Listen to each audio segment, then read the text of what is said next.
મહેસાણામાં સમારકામ દરમિયાન એક બ્રિજ તૂટી ગયો. કડીના કરણનગર બોરીસણાને જોડતો આ બ્રિજ તૂટી ગયો. બ્રિજ તૂટતા જેસીબી મશીન કેનાલમાં ખાબક્યું છે.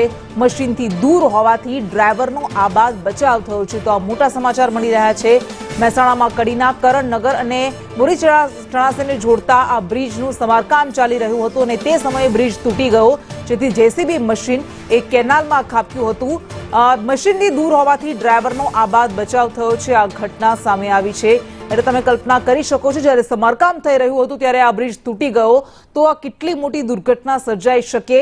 કારણ કે આ બ્રિજ, આવા ભ્રષ્ટાચારના બ્રિજમાં બનતી દુર્ઘટનાઓ વારંવાર સામે આવતી રહે છે. કડીના કરણનગર બોરીસણાને જોડતો આ બ્રિજ જે સમારકામ દરમિયાન તૂટી ગયો, જો કે સદનસીબે કોઈ જાનહાનિ નથી થઈ. કારણ કે જ્યારે આ બ્રિજ તૂટ્યો ત્યારે ડ્રાઈવર એ દૂર હતો મશીનથી અને તેના કારણે તેનો જીવ બચી ગયો છે. તેનો પણ આબાદ બચાવ થયો છે. અન્ય કોઈ પણ વ્યક્તિ પણ આમાં ઈજાગ્રસ્ત નથી થયું. એટલે ભ્રષ્ટાચારના બ્રિજ તૂટતા રહે છે, લોકોના જીવ જતા રહે છે.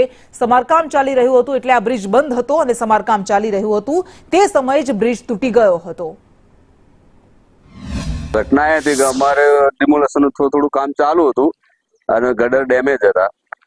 એટલે અમે સાચવીને કામ કરતા હતા, પણ જેસીબી ને પંચર પડી એટલે અમે લોકો ટાયર ખોલીને બહાર આવ્યા હતા અને એવો ધરાશયી થઈ ગયો બીજી નાથે. અને કેટલા ટાઈમથી આ કામ ચાલુ છે? 3 દિવસથી.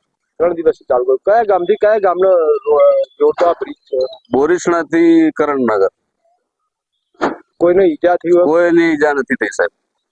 અધિકારીઓ આયા? હા, આઈને ગયા બીજા.